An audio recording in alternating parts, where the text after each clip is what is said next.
up warm as a bug as your other half grumbles and groans, trying to pull their half of the duvet back. Whatever the case, the solution could be to sleep like the Scandinavians do, with 2 duvets. 1 single duvet each.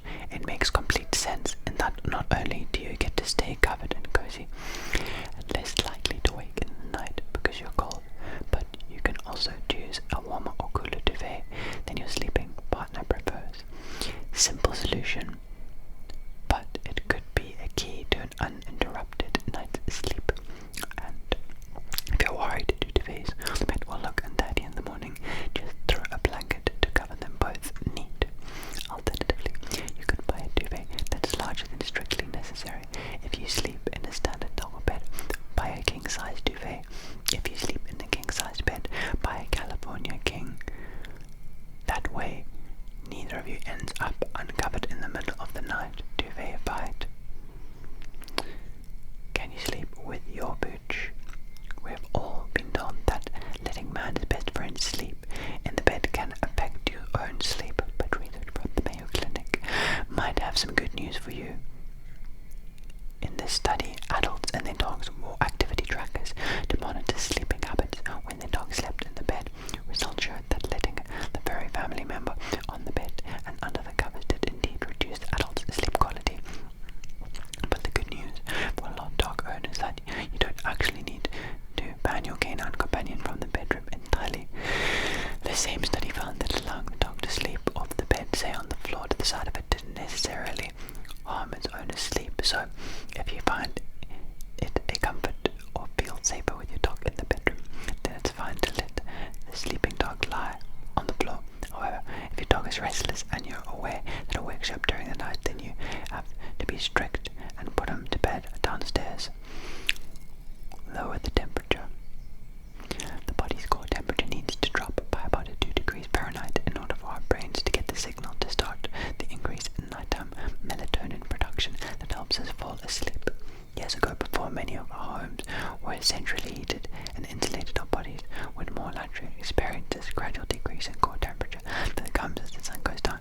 But now that we're wrapped up in unnatural environments, it can be hard to cool down.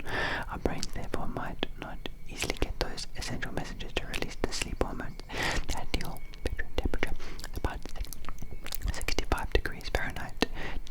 Check yours, you'll probably find it's higher than that, so about lowering your thermostat, turning off the radiators in your room, or letting in a little outside air. Stay cool on hot days. During periods of hot weather, even the best sleepers can have trouble falling asleep. Staying asleep on hot, sunny days, keep your bedroom as cool as you can by closing the curtains and shutting blinds throughout the day to block the sun out. Open the windows at the front and back of the house to allow air to flow. Open the windows at the top of the house. Warm air rises so it will give it a way out. Use an electric fan to move the air and put a bowl of ice cubes in front of the cool air as it blows. Clear a path every night to make sure that the route from your bed to the bathroom is totally free of any obstacles you could stumble over if you need to visit the bathroom at night. That's because when you wake up, you should avoid turning on any lights which could interfere with your melatonin production and make you feel more alert. Stay in darkness to remain in a sleep as sleepy as you can, with your eyes half open, half closed, without putting yourself in any danger, of course. Keep a dim flashlight by the bed if you really can't see what you're doing. Keep it fresh. Are you washing your bed sheets weekly? Well, you should be. Linen does not only absorb sweat and body oils, but also collects dead skin cells. Perfect food for dust mites, which can cause allergies and disrupt sleep. A poll by the National Sleep Foundation found that 71% of people had a more restful night's sleep on clean sheets, and 29% even went to bed earlier when they put fresh smelling sheets on their beds. So, wash yours weekly at a high temperature, no excuses. Try a white or pink noise. If traffic, neighbors, dogs barking, your laugh, snoring, or other annoying noises is preventing you from falling and staying asleep, you might want to try listening to white or pink noise. This is a kind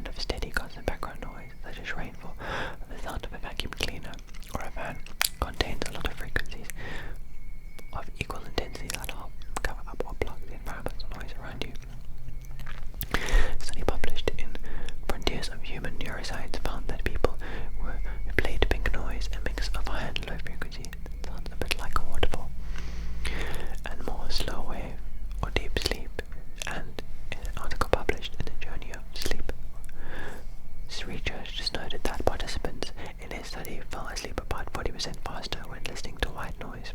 You can buy white and pink noise apps featuring things like Ocean Wave or even washing machines to listen to at bedtime. Alternatively, simple turn on radio.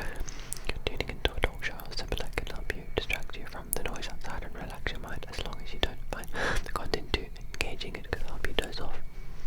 Podcasts work too. To use natural fibers, your sheets could be affecting the quality of your sleep. Synthetic materials such as polyester don't absorb moisture well, and as most of us sweat a little during the night, some more than others, especially if you're going through menopause, it means you're relying on your own sweat, which can be pretty uncomfortable. So, natural materials like cotton, which are breathable, not only soak up the moisture from your skin, but also release it by evaporation, leaving it drier and more comfortable. The same goes for your duvet and pillows. Use natural fillings such as wool or silk, or down rather than synthetic. Have a blanket, slippers and a robe nearby. We've learned that your bedroom needs to be quiet to cool, to help you fall asleep around 65 degrees Fahrenheit, but that's because our body temperature drops during the night, reaching its lowest at about 3 or 4 a.m. If your bedroom is too cold, your bed linen too thin, you may wake up at that time because you're shivering. For this reason, you keep an extra blanket by the side of the bed that you can sleepily pull over if you do wake up. This may be enough to lull you back to sleep. Similarly, if you wake up needing the bathroom, have your slippers and robe within easy reach to keep you warm on your trip to the bathroom. Try a weighted blanket. A Swedish study published in the Journal of Sleep and Medicine Disorders found that insomniacs who slept under weighted blankets had an easier time falling asleep, enjoyed a more peaceful, better sleep throughout the night, and woke up feeling more refreshed. Weighted blankets are usually filled with plastic pellets to make them heavy. You can buy these pellets online, so recommended you go for one that's about 10% of your body weight. It's thought that the deep touch, pressure, or evenly distributed weight mimics the feeling of being hugged or massaged, helping increase your output of serotonin, which contributes to the production of melatonin and calms the nervous system. Best to check with your doctor before buying a weighted blanket in case it might affect your circulation or breathing, or experiment with an extra blanket over your duvet for a similar effect. Tidy your bed, but not right away. A poll by the National Sleep Foundation found that people who tidy their beds every day are 90% more likely to get a good night's sleep than those who don't. It makes sense. A messy pile of twisted sheets and a bumpy duvet are uncomfortable and need a tidy bed invite you to relax in it. So, yes, tidy your bed, but here's some good advice from scientists at Kingston University. Don't do it as soon as you get up. Instead, pull back the sheets and let your bed breathe. Allergy and asthma-causing house dust mites thrive in our beds, feeding off the skin cells that we shed and absorbing the moisture from your sweat. If you tidy your bed as soon as you wake up, you're keeping the covers and mattress nice and moist for those little critters. So leave it unmade and let the light and air get into the sheets to remove the moisture so that the dust mites dehydrate and eventually die. After letting the bed breathe for a while, make sure you tidy it and neaten it up before bedtime. Bring nature into your bedroom. Biophilic design, which uses elements of nature and the natural world, is a big trend in both architecture and interior design. Comes as more health experts realize how our physical and mental well-being can benefit from our connection with nature, and that being trapped all day in a built-up artificial space such as offices and shopping centers can sap our energies and even contribute to poor health. It's easy to bring biophilic design into your bedroom to give both your well-being and your sleep a boost. Start with the basics and avoid furniture made from man-made materials if you can. Go for wood instead. A study published in an international journal of environmental research and public health in 2017 revealed that touching wood can slow our heart rate and reduce sympathetic nervous activity, signs of relaxation. Hang a picture of nature on your walls. Other researchers found that just looking at a photo of green spaces such as a woodland, grass, parks, field helps turn off the body's stress response. Add some houseplants to the room to clean the air for better sleep. NASA's clean air study conducted to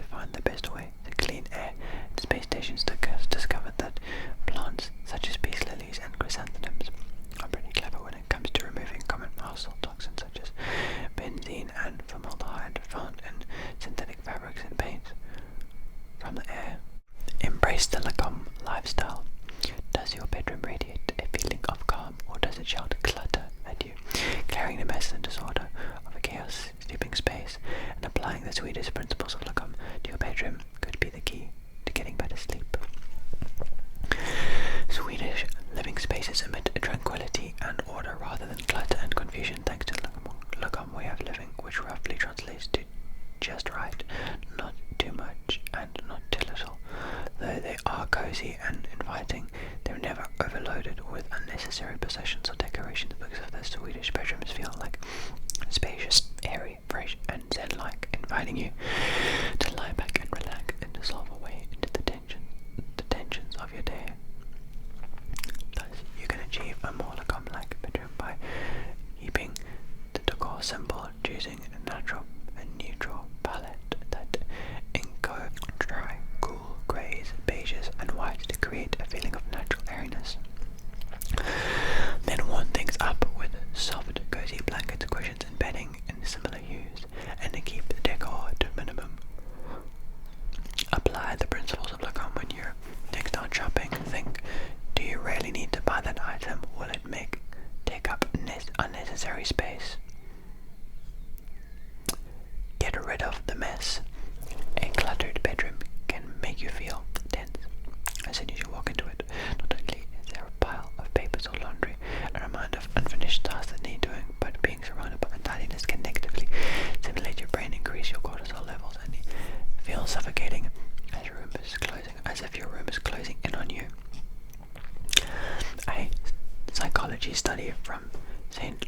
Lawrence University found that people who live in cluttered environments took longer to fall asleep and experienced worse quality of sleep than people who weren't surrounded by stuff. So, if you want to keep the clutter in check, set aside an hour or two to do the following. Make sure every surface in your bedroom has no more than 3 or 4 items on it.